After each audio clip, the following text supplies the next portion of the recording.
Yo, what is going on, Cover One crew? Welcome back to the show. Hope everybody is good, man. Today we're continuing down the path of helping revamp our clubs, man, especially if we are on the cusp right now of making the fantasy football playoffs. It is coming very soon. Never give up. We can always reload and try to make the better situation of our teams. We're talking keeper trade, especially for some of these players we got on the IR spot or we're holding with injury designation. Like JJ, like Monty, it's going to be tough. What do we do with these individuals? Seeing a lot of questions right now. Can I trade a Justin Jefferson? What can I get for Justin Jefferson? It's a big question mark, especially if your team is teetering on the brink of elimination in your fantasy football leagues. Let's talk David Montgomery right now. 31, ranked 12 right now. Even on the injury, he should be back in the next couple weeks. But now we saw the evolution finally of a Jahmyr Gibbs. How is this going to impact David Montgomery when he does return from his injury? We'll see. 1 to 2 weeks, maybe 3, potentially, depending on pain tolerance. We will see a David Montgomery lifted up in this offense sooner rather than later, I should say. ROI right now is a plus 19, still even on the injury.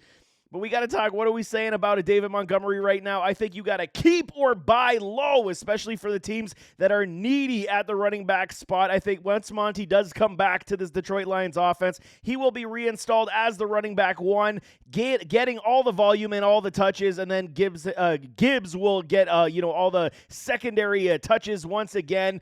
But it was nice to see Gibbs pop off this past week. Hopefully that does continue. This could remove some volume from Montgomery, but I think he's a definite keeper buy low candidate right now, especially for all these running back needy teams. Justin Jefferson, the biggest question mark. What do we do with JJ? Okay, he's got another couple weeks on the IR to return. I mean, depending on how Minnesota does continue to roll, this past week's victory versus these San Francisco 49ers was massive for this man to get returned back on the field. We heard news that if the Minnesota Vikings were going to be continuously dropping games, there was a potential that they would shut down JJ for the rest of the season. Now that doesn't look like it could be the case, especially if these Minnesota Vikings win again this coming week, man. JJ, 91 points. His trend is obviously lower because of the fact that he is on the IR, man. Minus 10 on, he was wide receiver 180p, but you got to know, man, the guy's sitting out, so that's why his point totals are obviously lower. There's a different situation here. Depending on where your team is, you can keep and trade, buy low or sell high. I know it sounds ridiculous, but it is based on team situation and league dynamic. If your team is under, what do we say, okay? If you've got 2 wins, 3 wins, that's where you start shopping at JJ to try to improve your overall look of your fantasy football team. If you're 6-1, 5-2, I think you keep a JJ and you wait for him to come back to the field as you continue to move forward, because once he does get back on the field, barring any other health risk to re-injury, we're hearing 4 to 6 weeks, so he could be back in the next 3 weeks. If that is the case, okay, you can make a good run in the fantasy playoffs with Justin Jefferson, but if you're teetering on the brink of elimination, I think you could still sell him on the high because there is name cachet. We know that JJ is one of the best wide receivers in this league, and you could get a boatload in return with running backs and wide receivers to a team that believes they are going to the fantasy championship already as we're entering week number 8. So it is a unique situation for one of the better wide receivers in the NFL, if not the best wide receiver. You got to see the pulse in your fantasy league and your team to see what you're going to do with a JJ, but there is options for both to suggest you can keep him if you're in a good spot and trade him away if you require more talent to help your fantasy club get into the fantasy playoffs. Javante Williams, next one on my board.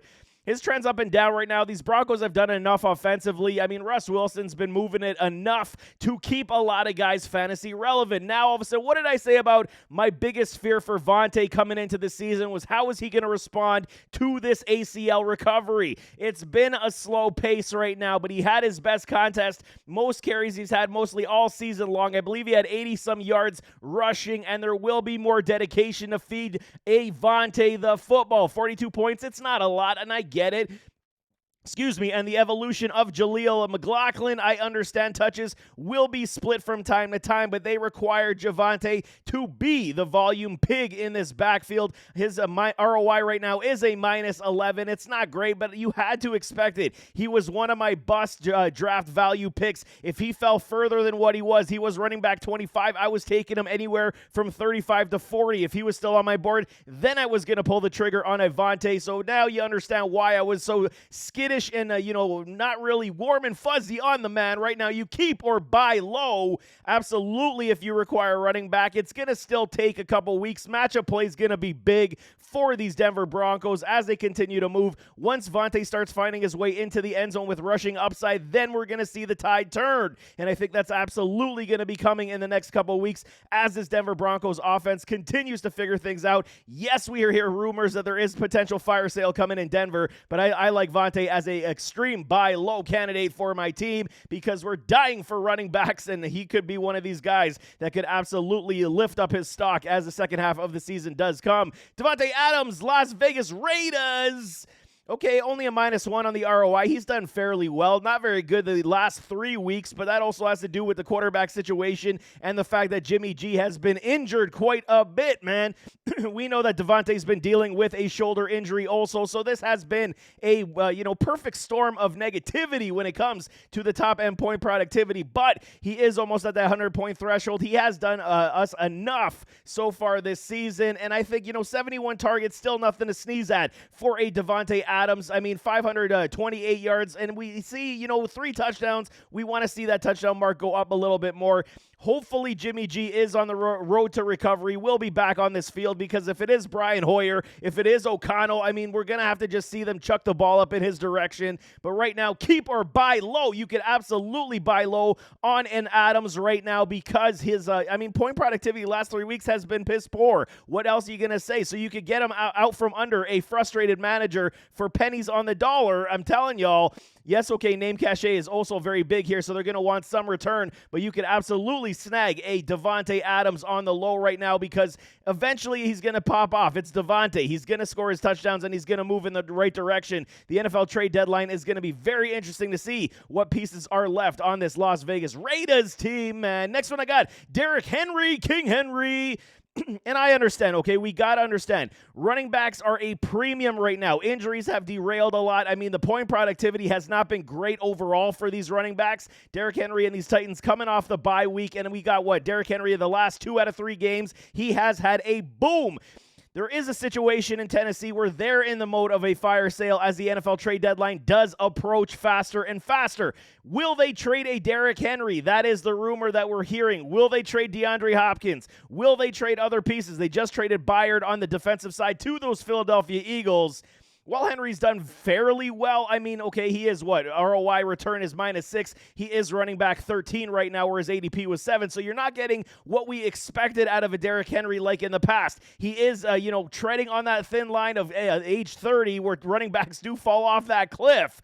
So this is the problem. We need running backs, and Henry is still likely the number 1 running back in this offense. Obviously, he will take the majority share of volume and touches in Tennessee, but will he remain in Tennessee? That's my greatest fear right now. So you got to trade or sell high on a Derrick Henry. Again, this is a situation. If your team is doing well, I understand keeping him because then we need running backs. We need quality running backs that can give you anywhere from 15 to 20 points, and Derrick Henry can pop off any given week. But if your team is struggling and you require to round out more balance on your roster, King Henry is definitely one of these guys I would shop around to see the appetite in your league to get a package return of a running back and a wide receiver for the betterment of your team. Don't just sell Henry for pennies because he still is extremely high right now on the board. The only caveat, if he does get traded, we do not know how the usage is going to shake down. That's why I'm also saying there is potential to sell a King Henry high. If they do deal him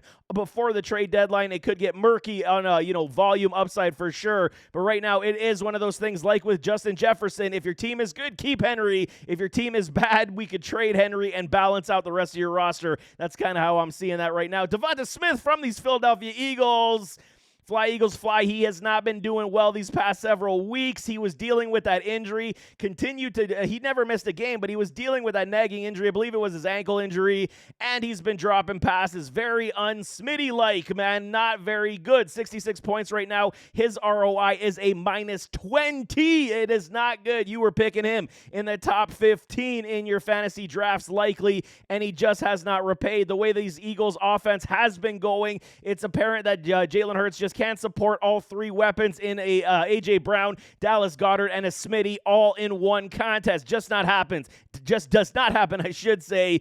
And I mean, so we got to understand it's going to be 1 week. A.J. Brown is basically the automatic, so it's going to be 1 week Devonte, 1 week Goddard, 1 week Devonte, 1 week Goddard. That's kind of the trend we're seeing, except for these past 3 weeks. We have not seen a lot of great, target share going to a Smitty. And Goddard's volume upside target upside, I should say, has been increasing on the weekly as well. -20 on the ROI is not good. Only 50 targets, and the dropping problem has been an issue these past several weeks. So, what do we do with Devonte? Keep or buy low? I think that is absolutely the time to continue to buy low on a Smitty because he will figure this thing out. He's far too talented of a wide receiver to keep it going in this direction. He will start to figure out his hands, and I believe he will start to get over whatever injury ailment he was dealing with. He should be good to go for the second half of the season as the Eagles are still very much high octane and Jalen Hurts has been dealing the ball. Alexander Madison, these Minnesota Vikings, what do we do with Matty?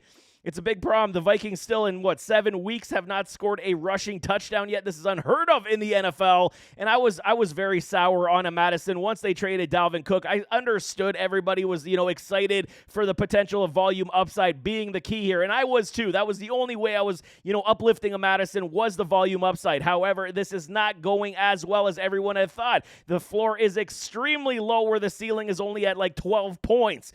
This is not going to get it done. He's hovering around, the running back 3 or low-end running back 2? This is not what we require. And right now, if you could package deal a Madison with a wide receiver to get somebody better, like a Kenny Walker III, I would absolutely attempt to shop that. While it's going to be very difficult to get somebody like a Kenny Walker off someone's roster, if you have a wide receiver package that you can uplift the value to the other manager who is struggling at the wide receiver spot, it's all about, understanding what the other team needs. So I think that it's an absolute great get right now to trade and sell a Alexander Madison, as we don't know how these Minnesota Vikings are going to continue to roll. Yes, it was out of the ordinary that they beat the 49ers, but it is going to be interesting what they're going to do moving forward, especially without JJ for at least another 2 to 3 weeks. So Madison for me is a sell. Get him out. He did look better this past week, but I think get him off your roster in a package deal to improve your club is the way to go. Last one I got is Amari Cooper, Cleveland Browns, the Brownies. Okay, I was, at least a little bit bullish on the fact that, Amari Cooper was going to have a good season this year. And that had everything to do with a Deshaun Watson being on the field and throwing him the ball. Deshaun has been dealing with injuries this entire season. P.J. Walker is doing enough to move this offense, but he's not going to be explosive enough to push this offense to what we expected Deshaun Watson to take it, right? So right now, 60 points right now, 47 targets. It's not great. 24 receptions. It is not good right now. A -25 on the ROI. I do not like what Amari Cooper and this Cleveland Browns offense is going to be, especially with a P.J. Walker behind center. We could see Deshaun Watson with that rotator cuff injury. It's a strain, so it's anywhere from 4 to 6 weeks. This is not good for news of what Amari Cooper is. It's going to be very much boom or bust, hit or miss every single week for this man. You got to trade and sell in Amari Cooper. The name cachet is still there for him as well, where he could return some decent value. But you got guys in the stable that you could very much trade in that same realm. You got a Michael Thomas, who has his floor has been absolutely stellar. Anywhere from 9 to 12 points, you can get a Michael Thomas, or you could even go up and get a Jalen Waddle, where there is some more upside. There is potential there as well. If you trade an Amari Cooper, you're going to likely have to package him for a Jalen Waddle. But the way Waddle's been struggling as well for the top end points, it's still an upgrade for an Amari Cooper owner right now, and I think Jalen Waddle would absolutely be a great target for me if I had an Amari Cooper. But there you have it. That is keeper trade as we enter week number 8. It is very much drastic situations for a lot of teams trying to make their way into the fantasy playoffs, because that will be coming very fast, no kidding. NFL trade deadline is right around the corner, so it will likely change certain aspects, but I mean, we'll see who does actually shop their top end players. But nevertheless, as always, don't forget to hit that like button, hit that subscribe button, jump in those comments, give me your thoughts. Who y'all keeping? Who y'all trading, man? Who you want to trade? Throw them in the comments. I could definitely help you out. But we'll see you next time. I am out.